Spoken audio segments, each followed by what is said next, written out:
السلام علیکم ورحمۃ اللہ وبرکاتہ۔ نحمد و نصلی علی رسولہ الکریم، اما بعد فاعوذ باللہ من الشیطان الرجیم، بسم اللہ الرحمن الرحیم۔ وما یؤمن اکثرهم باللہ الا وهم مشرکون۔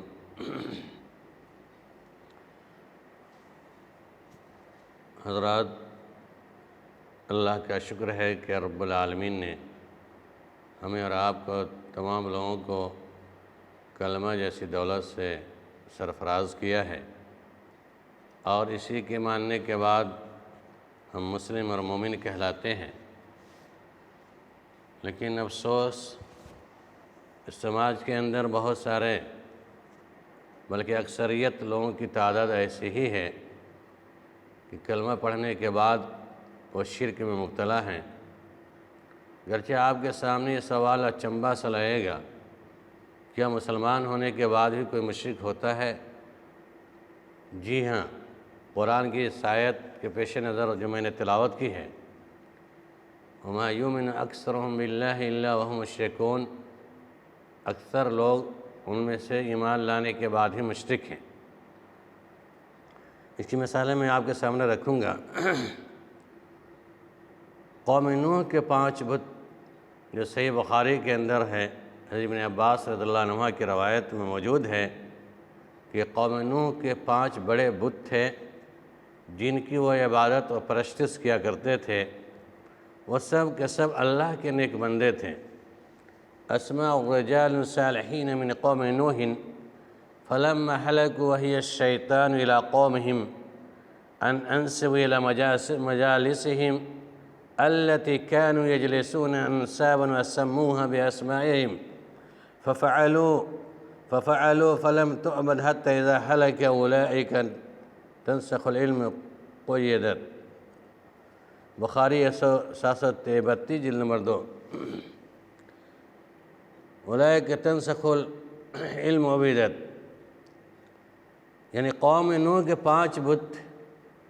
دراصل قوم نوح کے نیک آدمیوں کے نام تھے۔ جب مر گئے، فلما هلكوا وهي الشیطان الى قومهم، بس جب وہ ہلاک ہو گئے، مر گئے، تو شیطان نے ان کی قوم کی طرح وحی کی ان انسب الى مجالسهم التي كانوا يجلسون انسابا، کہ ان کے ارادت مندوں کو کہا کہ ان کی یاد تازہ کرنے کے لیے ان کے مجسمے بنا کر کے اپنی بیٹھکوں میں رکھو، یعنی ان کی مورتیوں کو بنا کر اپنے مجلسوں میں رکھو تاکہ ان کا چہرہ دیکھنے کے بعد تمہیں وہ یاد آئیں گے۔ چنانچہ انہوں نے ایسا ہی کیا، لیکن مجسمے بنانے والے فوت ہو گئے، تو ان کے بعد ان کی نسل نے ان کی تصویروں اور مجسموں کی عبادت شروع کر دی۔ یعنی آج بھی وہی ہو رہا ہے۔ ہم بزرگان دین کے تصویروں کو اپنے گھر میں رکھتے ہیں، ہندوؤں کی طرح۔ ہندو بھی اپنے رام، لکشمن، گیتا، سیتا کی تصویر کو سامنے رکھتے ہیں، پھول مالائیں چڑھاتے ہیں، اس پر پرستش کرتے ہیں۔ آج مسلمان بھی بڑے بڑے اپنے بزرگان دین کی تصویروں کو رکھتے ہیں، دکانوں میں لٹکاتے ہیں، گھروں میں لٹکاتے ہیں، نعوذ باللہ۔ تو ان کے بعد ان کی نسل ان کی تصویروں اور مجسموں کو ان کی عبادت کرنی شروع کر دی۔ بہرحال قرآن اور احادیث کی تصریحات میں بالکل بات واضح ہے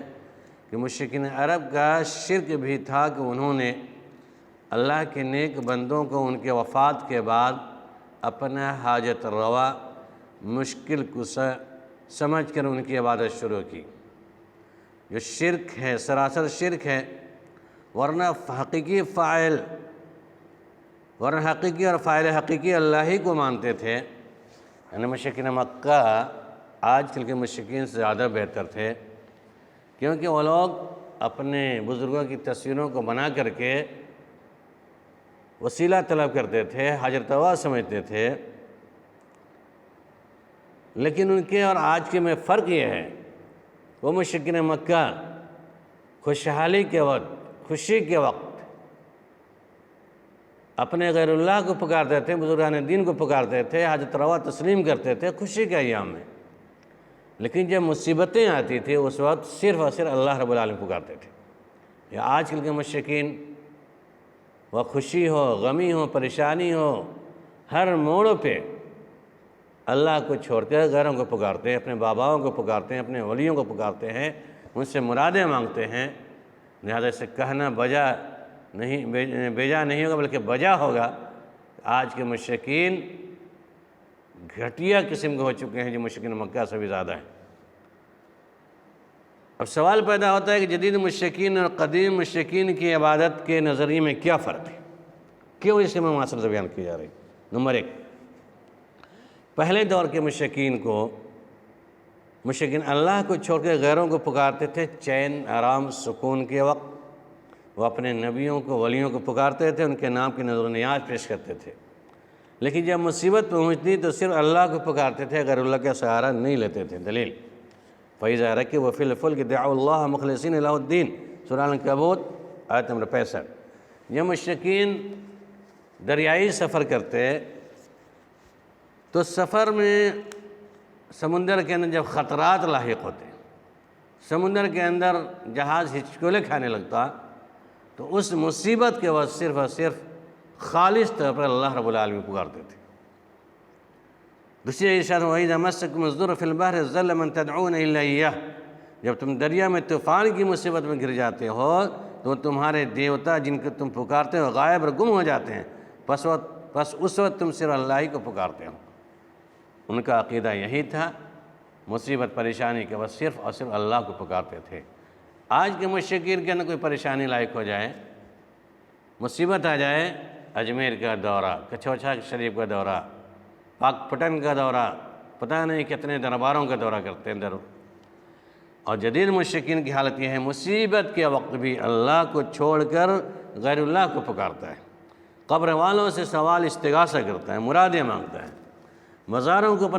نظر و نیاز، سجدہ، طواف، اولاد کی تمنا، رزق کی کشادگی،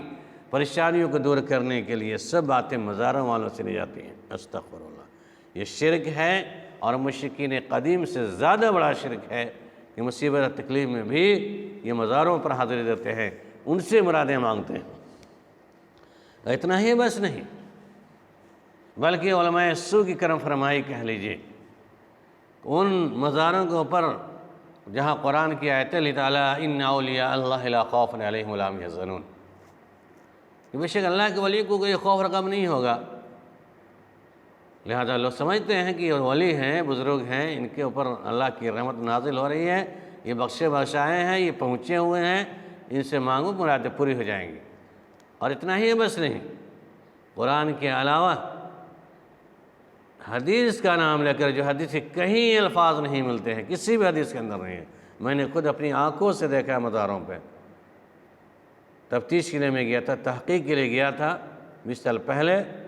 اور آج بھی وہ کندہ مزار پہ ہے، میرے سامنے جھلکتا ہوا نظر آتا ہے،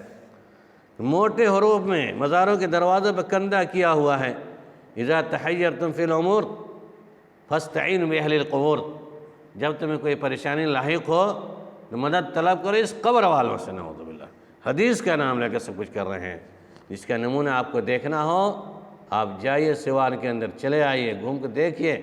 ازگئے پیر کے اوپر لکھا ہو یا نہیں لکھا ہوا ہے، حالانکہ اس کے برعکس قرآن ناطق ہے، یا ایھا الذین آمنوا استعینوا بالصبر والصلاۃ، اے لوگوں جو ایمان لائے ہو مدد طلب کرو صرف اللہ سے اور صبر کے ذریعے سے اور نماز کے ذریعے سے۔ آج کل کے مسلمان نماز بھی پڑھتا ہے، روزہ بھی رکھتا ہے، اپنی زبان سے یا کہنا عبد و یک نستعین کا ورد بھی کرتا ہے، یہ مزاروں پہ بھی سجدہ ریز ہوتا ہے، نماز میں وعدہ کرتے ہیں کہ اللہ ہم تیری ہی عبادت کرتے ہیں اور تو ہی سے مدد طلب کرتے ہیں، لیکن نماز سے جب باہر نکلتا ہے نیاز دینے کا مسئلہ ہوتا ہے، نماز مسجد کے اندر، نیاز مزاروں پہ، استغفر اللہ، حالانکہ نماز مسجد کے اندر ہے، طواف خانہ کعبہ کے اندر ہے، سجدہ مسجدوں کے اندر ہے، آج طوافیں بھی ہو رہی ہیں مزاروں پر، سجدے بھی ہو رہے ہیں۔ عورتوں کو جائیے ازگئے پیر کے اندر، 11ویں شریف کے اندر، 11ویں شریف 11ویں محلہ ہے، اور وہاں دیکھیے عورتوں کی، ننگا بابا کے مزار پر عورتوں کی بھیڑ لگی رہتی، 24 گھنٹہ وہاں بھیڑ ہے، دن رات بھیڑ لگی رہتی ہے۔ بڑے پیر صاحب، چھوٹے پیر صاحب کا مسئلہ تو دور کا مسئلہ ہے، آپ سیوان کے اندر جائیے، مخدوم بابا کے مزار پر، ننگے بابا کے مزار پر، استغفر اللہ، اور مزاروں پر سجدہ کرتا ہے، دعائیں بھی مانگتا ہے، چڑھاوے بھی چڑھاتا ہے، شادی بیاہ، خوشی غمی ہر جگہ غیر اللہ کو پکارتا ہے۔ یہ پہلا فرق۔ دوسرا فرق یہ ہے، پہلے کے لوگ جن کو شریک کرتے تھے وہ گھٹیا قسم کے، ذلیل قسم کے لوگ نہیں تھے، بلکہ اعلیٰ قسم کے لوگ تھے، نیک لوگ تھے۔ وہ لوگ فرشتوں کو، ولیوں کو، صالحین کو اور بے گناہ پیڑ پودے، چاند ستاروں کی پوجا کرتے تھے، سب اللہ کے فرمانبردار تھے جن کی وہ پرست کیا کرتے تھے۔ لات، منات، یغوث، یعوق، نصر۔ لات ایک نیک آدمی تھا جو حاجیوں کو ستو گھول کر پلایا کرتا تھا، اس کے لوگ نظر و نیاز کیا کرتے تھے۔ لیکن آج کل ننگے دھڑنگے رہنے والے باباؤں کے مزاروں پر سجدہ ریز ہونا، گویا کہ اس مشرکین قدیم سے زیادہ گھٹیا قسم کے لوگوں کی پوجا پرستش آج کی جا رہی ہے، جو سراسر شرک ہیں۔ اذ قال اللہ یا عیسیٰ ابن مریم انت قلت للناس اتخذونی وامي الہین من دون اللہ قال سبحانک ما یکون لی ان اقول ما لیس لی بحق ان كنت قلت فقد علمته تعلم ما في نفسي ولا اعلم ما في نفسك انك انت علام الغیوب، کہ رب العالمین تو زیادہ جانتے ہیں میرے دلوں کے بارے میں۔ بہرحال آج جو دوسرا فرق یہ ہے کہ وہ لوگ جن کو یہ شریک کرتے ہیں آج کے دور کے، یہ گھٹیا ہوتے ہیں، ننگے دھڑنگے رہنے والے ہوتے ہیں۔ لہذا کلمہ پڑھنے کے بعد بھی اگر آج کوئی مسلمان زبان سے دعویٰ کرنے والا اس طرح کی حرکات کرتا ہے تو گویا کلمہ گو مشرک ہے۔ اب آپ کے ذہن میں سوال پیدا ہوگا، پہلے کے زمانے کے مشرکین نماز نہیں پڑھتے تھے، کلمہ نہیں پڑھتے تھے، اور آج کے مسلمان یہ کلمہ پڑھتے ہیں، نماز پڑھتے ہیں، پھر دونوں برابر کیسے ہو سکتے ہیں؟ پہلے کے مشرکین حج طواف یہ کیا کرتے تھے، نظر و نیاز یہ کیا کرتے تھے، پڑھتے تھے، لیکن کلمہ نہیں پڑھتے تھے۔ صحیح بات ہے، کلمہ نہیں پڑھنے کی وجہ یہ تھی کہ جب وہ کلمہ محمد رسول اللہ پڑھ لیتے تو شرک سے بیزاریت کا اعلان کرنا پڑتا۔ وہ اس بات کو سمجھتے تھے کہ اللہ کی وحدانیت، رسول کی رسالت پہ ایمان لانا پڑے گا۔ آج کلمہ پڑھنے کے باوجود بھی کوئی فائدہ نظر نہیں آ رہا ہے کہ کلمہ پڑھتا بھی ہے، اللہ کی وحدانیت کا اقرار بھی کرتا ہے اور مشرکانہ عمل بھی کرتا ہے، اور محمد رسول اللہ صلی اللہ علیہ وسلم کی محبت کا دم بھی بھرتا ہے، اور غیر نبی کی پوجا پاٹ بھی کرتا ہے۔ لہذا یہ کلمہ پڑھنا صرف زبان سے پڑھنے میں کوئی فائدہ نہیں، جیسے کہ آج کل بہت سارے ہنود ایسے بھی، پنڈت لوگ ایسے بھی ہیں جو صرف فاتحہ کی تلاوت بھی کرتے ہیں، مخرج کے ساتھ قرآن پڑھتے ہیں، اس کا ترجمہ کرتے ہیں، کلمہ بھی پڑھتے ہیں، درس میں سمجھاتے بھی ہیں کہ لوگوں مسلمانوں کے لیے کلمہ یہی ہے کہ لا الہ الا اللہ محمد رسول اللہ۔ میں نے کثیر صوفی سنتوں کو،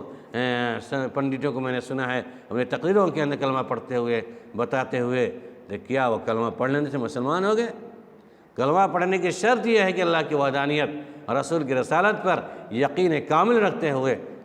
ایک اللہ کی پوجا پاٹ کرنی ہوگی، اللہ کی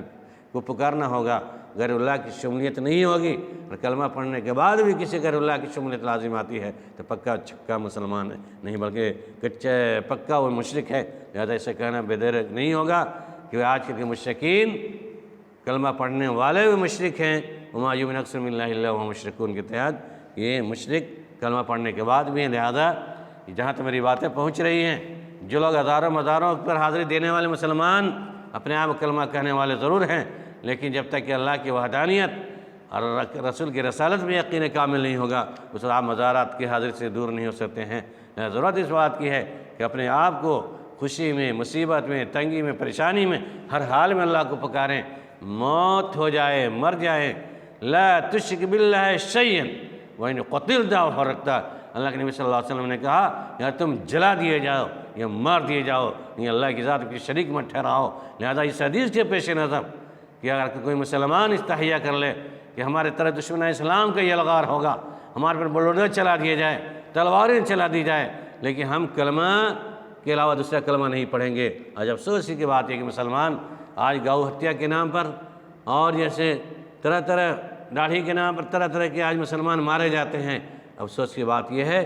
کہ جو مارے بھی جاتے ہیں بلا قصور، اتنا گھٹیا قسم کا ایمان ہوتا ہے